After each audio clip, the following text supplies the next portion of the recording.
Hey guys, Professor Bill, Comic Book University, and welcome to the next podcast. No, I am not getting sick. My voice is okay. I'm not wearing this because I'm becoming a hipster or I'm like trying to be ultra retro cool or anything. No, I actually have a big fiery red zit right here and it's angry and you do not want to see it. Trust me on that. Yeah, no secrets here. All right, guys, we got a cool podcast. I'm definitely keeping it small today, so let's get right into it. Right now, we got Matt Reeves has just been signed on for the new director of Batman. Whoa. Now, look, how do I feel about that? Matt Reeves, he's the guy, he did some Planet of the Apes stuff. He also did Cloverfield. Some people don't like that. I loved Cloverfield. I thought it was a very imaginative film. I thought it was great. Everything about it. I have zero complaints about Cloverfield. I didn't get car sick reading it. So, and I do get car sick. I do get motion sickness, but I didn't get motion sick watching this. But I have gone with a few people, and out of the I actually went with several people. I went to see it twice. And there was one girl who went with us that she did get sick seeing it in the theaters. Aside from that, I can't see you getting sick in the, TV watching it. Anyway, that's not what this is about. He's a really good director. I'm looking forward to the idea that he can actually take this and possibly do something good with it. Why do I say it that way? Because when push comes to shove, this is not looking like it's going to be particularly good. Look, I know that they're trying to say that because, Batfleck's last thing that he directed was not such a great hit, so he decided to step back from Batman. That's bull. And everybody who read that knows that is bull. There's absolutely no way. Look, it's not bad to say that there's something wrong with the script. Look, I know, I don't like Batman v Superman. BVS was just BS to me, but that's not because I dislike DC. I'm madly in love with DC. The thing that kills me about it is it could have been better, especially considering the fact that you've got B actors over here in Marvel and A actors over here. Not even actors, sorry, actors is not the word, but characters. You want to take Marvel out of the equation, not a problem. Forget about Marvel. Put Marvel by the wayside, all right? Because I've hated on every single Marvel movie that has ever come out until Iron Man came out. There's not been a single good one until, okay, that's Marvel Studios. No, I liked the X-Men and all that stuff, but then they've even fallen by the wayside once the Marvel Studios came out. I liked the first Ghost Rider movie, deal with it. But Swamp Thing, all of the Captain Americas before that, and there were 4 of them. One of them was a serial. Just horrible stuff. I've got no problem saying something stinks when something stinks. All right. So when I see that Ben Affleck is having a huge problem with the script, and he keeps on saying until the script is good, and we don't have a working script yet, and the script is kind of stinky, and all the stuff that we're getting is not that very good. Yeah, he pulled out. And that's just the way I look at it. And look, come on. How many people have pulled out of Marvel? Because I know there's a lot of people who get upset at that, and they're like, oh, man, but what about over Marvel? Look, in Marvel, how many people have stepped out of the Black Panther script? How many people are actually, the guy who's been doing the Ant-Man script, all right, very popular actor, and he just up and says, okay, fine, I'm out, done, screw you. And he walks out from Ant-Man. Hello? Still came out good. All right, you hear about bad things going on with Fantastic Four, it stunk. Bad things with Ghost Hunters, Ghostbusters. I don't want to call them Ghostbusters because they didn't even have the torch passed to them. So forget that. No, boom, just horrible. Look, a bad movie is a bad movie. And I'm not saying that BVS was necessarily a bad movie. I think Suicide Squad could have been better than it was, but it was still a really good movie. I don't have very many complaints about it at all. Very few, minuscule, hardly even worth mentioning. But with BVS, yes, I do have a problem with the idea that you have the 3 greatest characters in comic book creation, minus Spider-Man. Spider-Man's not there. That would have been 4. All right, but come on, man. The most popular, the most recognizable, the most beloved. Of course, it's going to make great money on its opening weekend. The problem is the recidivism rate. All right, not too many people went back to see it again. Okay, and the few little I did doesn't really matter in the grand scheme of things, because when you got a good movie, you go. I went and saw Cloverfield twice. Just to give you an idea of that, all right? You want to mock my tastes? Whatever, man. But the point is, I think that especially with who those characters were, it should have been a whole lot better. I think it was rushed, and I don't think it should have been rushed. And yes, I've seen the extended edition. But that's not actually what I'm here to really talk about. I just went out because I feel the need. That's one thing I feel the need to defend myself sometimes, because I don't want people to hate on me because I simply didn't like a movie that you're in love with. Guys, come on. there's going to be movies that I like that you don't like, and I'm not going to try and bite your head off for it. You want to hate? Go ahead, hate. Feed me your hate. I'm good with it, baby. But the idea is that we got this director that's coming on now who a lot of people are saying there's a lot, including Ben Affleck, he's insinuating this is not a good script. The stuff that they gave me is not good. Now, is he still going to star in it? I believe he will. I don't know if he actually signed on yet. It was not in his contract to do any more than what he's already done and the new Justice League movie coming out. All right? Even Suicide Squad itself didn't count. That was literally just him hopping on saying, yeah, sure, I'll come on, I'll do a little cameo thing. He wasn't bound to do that. And he's not bound to do Batman either, all right? Unless in the past 2 days, suddenly that changed, but I don't think it did. If it did, color me wrong. You know, I have no problem saying I'm wrong. But look, Matt Reeves coming onto this, now I've got some good hopes because you look at you know, like he's working with Cloverfield, a monster nobody ever heard of, and just whatever. It's a really great marketing campaign. But aside from people getting sick, the idea is that people in general liked the movie. The Planet of the Apes, the very first one, was horrible, and this guy comes along and does the new one, and everybody loves it. So I'm going to say that's a good thing. I'm going to suggest that this is a good thing. So maybe he could take something and actually make it something better because we need it. Guys, we need it. Let's just face facts, all right? DC doesn't deserve to be stuck by the wayside. Everything else that they do is perfect, all right? The best animated movies you could possibly imagine. Even their ones that aren't as great as the other, even the ones that you want to say, well, this one wasn't so great, is still better than most of the stuff that Marvel's putting out. So, and who else is putting out animated movies? So, you know what? Let's just stick with the idea that I'm hopeful this is going to be a good thing. Guys, moving on, we saw the Iron Fist trailer. Whoa! Hello! Have you seen this? Plus, there's technically 2. And you can go back and you look at my reviews on there for if you want actual reaction videos. I like what I saw with Iron Fist, but what I'm really hyped about is the Colleen Wing. And my buddy Dan is going to be like, you know, oh yeah, Colleen Wing. Dude, Colleen Wing looks good. She's in the white jumpsuit, all right? It's different than the skin-tight thing that she wears. Her and Agent 13 are almost indecipherable in the comics, you know, because of what they wear. But man, it looks good. And I can't wait to see her with a katana just taking people out. Oh, it's going to look good. It's going to look good. And she I don't even think she spoke. She didn't speak in that trailer. I don't think that they've got her really speaking at all right now. Hopefully she's going to have some lines, but only if she's going to be good at it. The point is that her stance and the ability to, almost like, you know, silent movies. You think back to like Charlie Chaplin and Nosferatu and all those other, that was Max Schreck, who was the first vampire in a movie, Nosferatu, black and white, silent.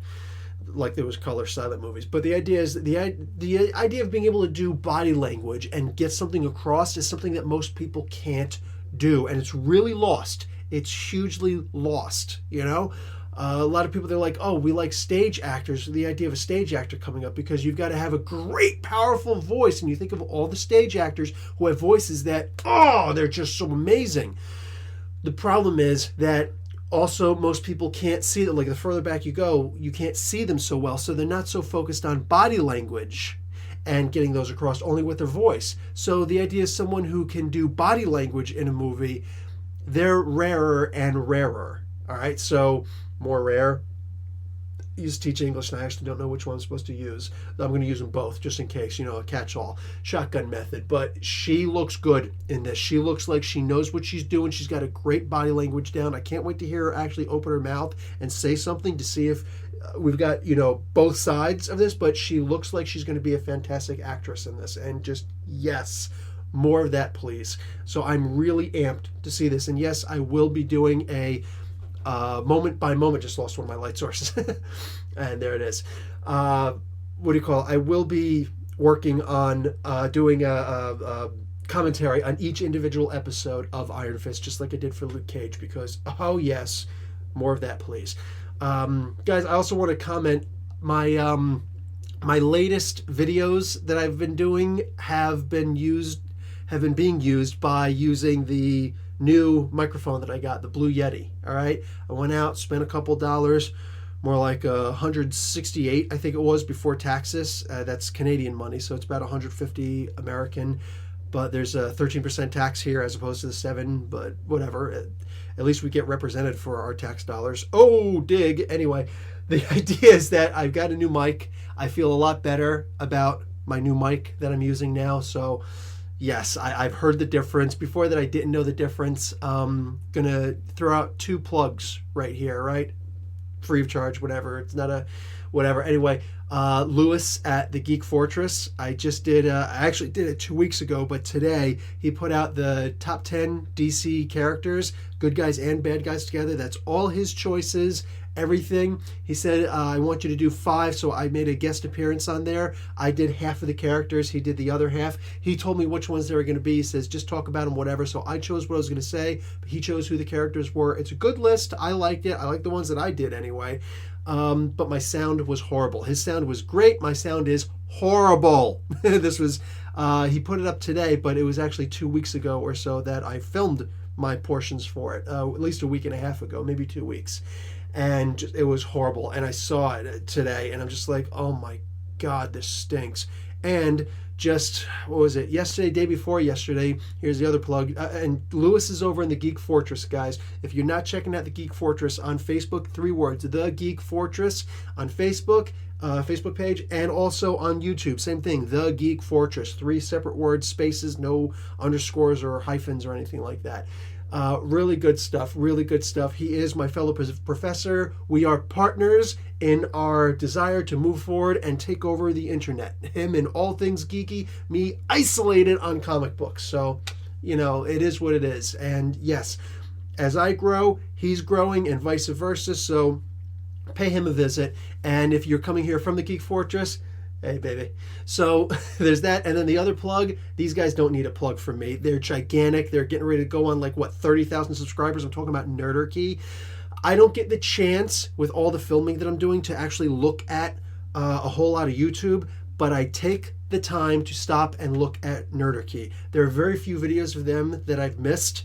Even when I was overseas, I would take the time with my internet connections, good or bad, depending on where I was, and I would still watch the Nerderkey videos. I love just sitting down, and honestly, these are the guys who inspired me. I was watching these videos, and I thought, okay, I don't have 4 people to do this. There's only me, but these guys make me want to do YouTube. I want to be homely and personable like these guys are. Homely is maybe not a good word, but welcoming, right? And these guys, when you're watching Nerderkey, it feels like you're actually in the room talking with them, because they're that good. They're enrapturing, all right? So yeah, love Nerderkey. And Dave from Nerderkey actually contacted me, and he's like, Bill, man, your videos, I can't hear. And he did, he mentioned this today in his podcast, their podcast that they were doing, that he worked with heavy equipment for 10, 12 years, something like that, around a decade, and he can't hear as well. So I was like, really? It's that bad? So got the Blue Yeti, and I checked the difference, and especially listening to Lewis on the Geek Fortress, the video that I did with him, his sound great, mine is, yeah, I realized what a huge, huge problem that was. So moving forward, and every single time that you get something new for your YouTube videos, for any videos that you're doing, you have to learn it, and sometimes whole new programs. I was just using my iPhone to do all my videos and getting a microphone there, and now that I'm using something else, I've got to start syncing the video and the audio together, and so therefore there's new programs that I had to buy, and that I had to one was free, the other one I had to buy, and then I have to sync them together. I had to learn how to do all that stuff, and just so much work and figuring things out, making mistakes. It's a real slowing down process. So, and every single time that I do something new, I'm actually trying to learn the sample version right now of Sony Vegas Pro 13, and if I can figure it out well enough in the trial period, then I will be buying it, and I'll be trying to do the videos like that. So and then there's just a whole bunch more to learn with that on top of it. So there's always something new coming on. So anyway, guys, yeah, really happy with the progression of the channel. Moving on, guys, I don't know how into X-Men you've always been, all right? But X-Men have always been one of those things that they give you the feel that you are more in touch with the world, all right? put a pin in that and hold on to that, because Marvel, now I don't know how true this is. I'd only seen one article that stated that Marvel is going to try and not be so preachy, basically. I'm dumbing it down. They've been very preachy in a sense. Personally, I've been perfectly fine with it. You look at like the Champions, especially I just did Champions issue number 5 last week. I love the book. I love the message. They actually talk about a mosque bombing and a very racist sheriff who's okay with immigrants and Muslims being killed in a fire, and that he actually had something to do with planting the bomb inside and whatnot, and just all sorts of crazy things like that. And they get very political and all sorts of things like that over in Marvel. DC's very meat and potatoes. But Marvel, on the other hand, they take the real world. There is no Gotham City in the real world. That would actually probably be Newark, New Jersey. but with Marvel, they'll actually state, oh yeah, Miss Marvel is in in Jersey City, New Jersey, and she deals with racism and sexism all the time, and Marvel's really big on doing that. Apparently, this article is saying that Marvel's going to try and not do that because some fans are finding it offensive, that they feel that they're being preached to. Now, I personally am completely immune to this because I grew up where they weren't like that directly. They indirectly did that with, here's the pin, the X-Men. All right, and when you are talking about the X-Men, all right, and anybody who's read the X-Men before, the cartoon from the 90s, whatever, but just especially the X-Men comic, forget about it, man. Forget about it. You're talking about, here are these guys that they represent, as mutants, they represent the religious stereotypes, and things you don't like, the immigrants, illegal or otherwise. You want them registered, you want them out. Saying kick them out of the country, kick them out off the planet, homosexuals, right? Any kind of females, whatever, any kind of or racism. There you go. Pretty much any of the stereotypes you could put on somebody to make them the others. They are the ultimate others, and they will have gay X-Men, they will have like Muslim X-Men, they will have X-Men who obviously females, and they'll deal with other issues as they're going, but they always dealt with the Muslim threat, and Muslim has always meant something else. Remember X2, the second X-Men movie, good movie, fantastic movie. It had its problems, but it was, at the time when there wasn't anything else, oh man, it was like the best movie. And there's the one part where Iceman's mom says to him, have you ever tried to not be a mutant? Have you ever heard that before? Have you ever, well, maybe you haven't heard it, but the idea is, you've heard that idea, have you ever tried to not be gay? The innuendo was enough that you got it. And if you didn't get it, you got it just enough. That as you're growing up and you start questioning these other groups and people who are out there, maybe you'll have some kind of a bias towards them because of your surroundings, because of, family members, anything. But the X-Men, it made it very easy to say, oh, wait a second. How are they so bad? Aren't these people just mutants without powers? And it makes it easier to not be racist, biased, bigoted, misogynist, anything like that. X-Men comics have, in general, made us better people. Very hard to argue. Very hard to argue that. So when I actually see them skipping the innuendo and just going straight to the hate groups and things like that, oh yeah, man, forget about it. Yes, I'm right on board. But I could see how new readers, and it took me reading the article twice, to say, you know what, they might be right. Because I could see young readers feeling as though they're being directly preached to. So they're getting this from their comic books, from their heroes, and this from parents, friends, peers, classmates, whatever. So I could see there being the disparity there. So maybe it would be a good thing for Marvel to step back, not tone it down, but to step back and actually start using the innuendo again. All right, the X-Men are coming back in a big way. All right, you got 8 new titles or something like that with the X-Men coming out as soon as this whole X-Men versus Inhumans thing goes down, and plus you're still going to have the Inhumans. All right, in at least 2 comics. So I think that there's going to be more than enough out there. And the champions aren't going away. Miss Marvel's still going to have to deal with her stuff. All these different people are going to have to be dealing with their own stuff, and yeah. I guess I could see them toning it down. But aside from that, meh, it is what it is. Honestly, genuinely, from my heart, just like I didn't know that my sound was really that bad because I'm making videos rather than comparing my videos. Also, I don't know what's on your guys' mind. So if you could actually comment, all right? Send me a private message if you know me on Facebook or Twitter. Or heck, just comment on the video here on YouTube or wherever you're listening. By all means, tell me what you feel about that. Do you think that Marvel's been too preachy lately? Do you hate the idea that they are preachy in that regard? Let me know. Saying, are you an X-Men fan? I genuinely want to know about that because how else am I going to learn, right? Comic Book University. The learning goes both ways. Guys, moving on really quickly. We just had my brother actually just posted it. That was the first time that I saw it. They have the Robert Downey Jr. did his little thing, and I could tell Tom Holland's voice behind the camera. I mean, come on. I may not see very well, but I hear fairly well, all right? So I'm hearing Tom Holland behind the camera, and he keeps on making these references to the camera. Come on, man, obviously. So it's Tom Holland, Spider-Man, behind there. So he's going to be on the set of Infinity Wars, or he is on the set. He is going to be in the Infinity Wars, confirmed. Also, Chris Pratt, Star-Lord.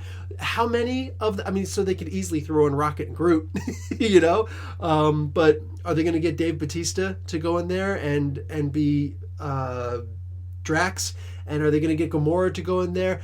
I don't actually know. I did hear that Gamora's sister is going to be in there. Nebula is going to be in there. That could be interesting, but I don't know how engrossing is it going to be. But how many people are going to be in it? But it looks good. I like the idea they said something, and that's really all I've got to say on that. I like the idea that they really do have that many different people showing up in this. It's going to be good. I really do want to see Captain America, Chris Pratt and Chris Evans, right? Star-Lord and Captain America, Steve Rogers, talking to each other and hanging out. And moving on from that, guys, that's really the bulk of the podcast. And what I've got left over is just simply talk about the science question of the day. And this one's going to be for Lewis.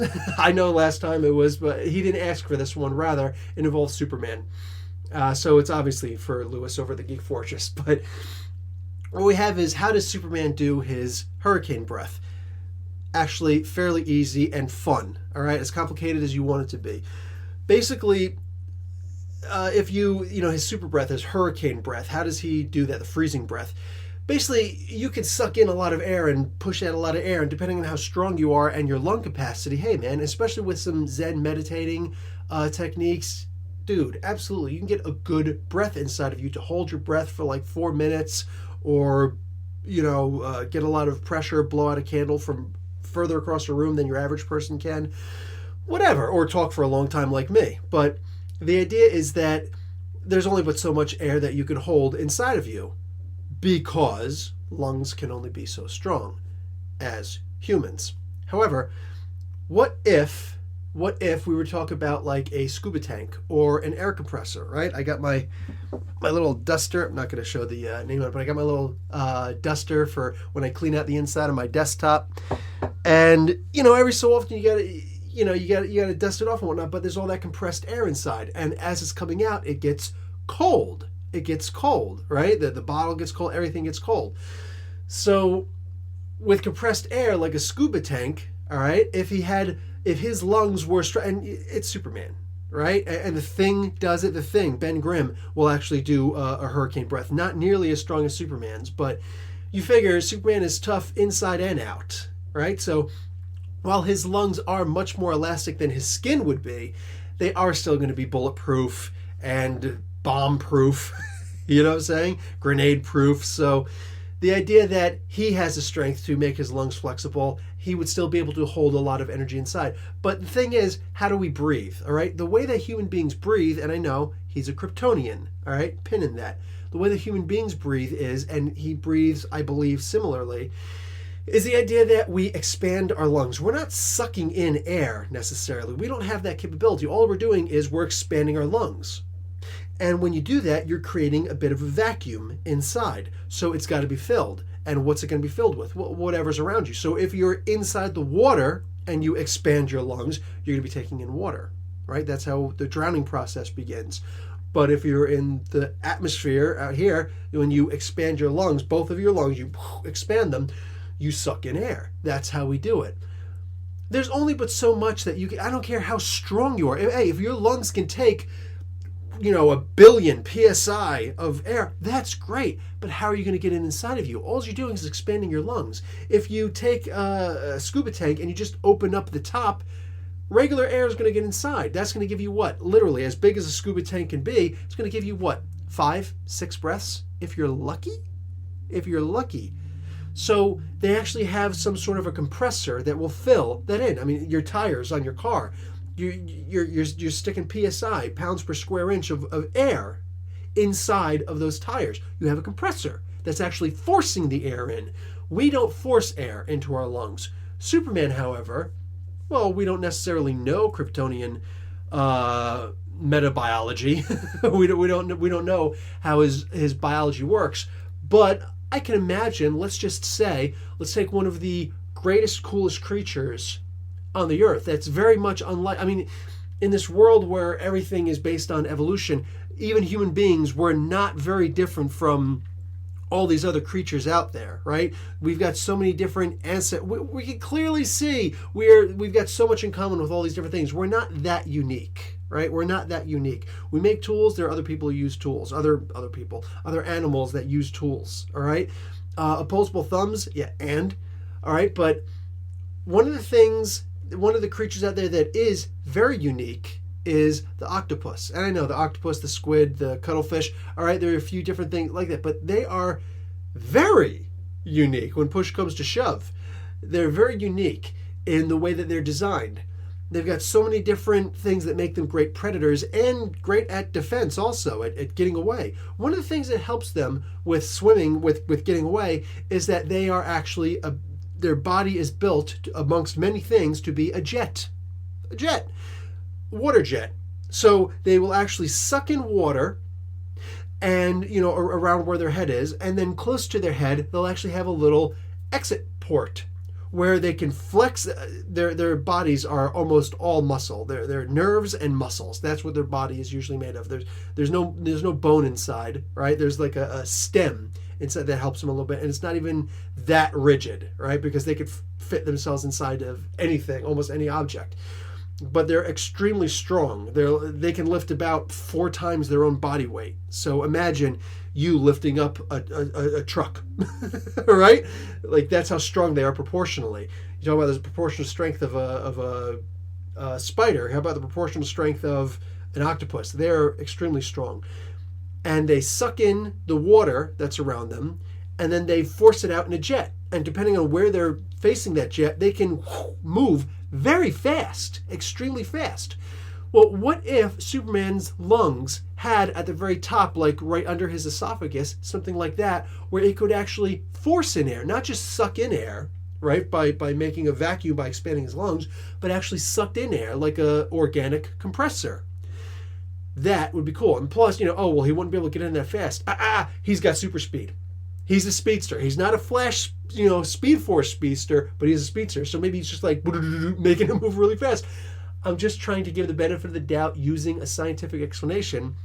That's how he's able to get so much PSI inside of his lungs. And of course, his lungs can hold whatever amount of air, compressed air, that you're going to put in there, so that he can hold his breath for. I've seen the comics on average, at least back in the 90s, Superman has held his breath for about a half an hour in space, which is pretty awesome. He can oxygenate his blood very well.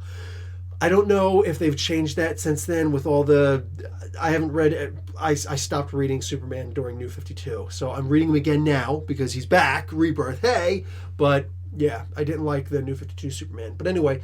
So at least a half an hour, that's really good. That's like a scuba tank, and plus the exertion that he puts out, he's going to need to burn a lot more oxygen. He can't always conserve it as well as somebody who doesn't move as much, right? So here we have, this is possibly an explanation, all right? His alien physiology allows him to actually force in, much like an octopus would force through water. Anyway, guys, that's a general explanation I have. I'm actually about to sneeze. I'm going to see if I can avoid that before I turn off the cameras. Guys, I hope that you enjoyed this podcast. Nice and short. Oh, 30 minutes. I love it. I love it. All right, guys. Professor Bill, Comic Book University. Hey, like, subscribe to the channel, and share with a couple of your friends. Wouldn't hurt. All right, guys. Class dismissed.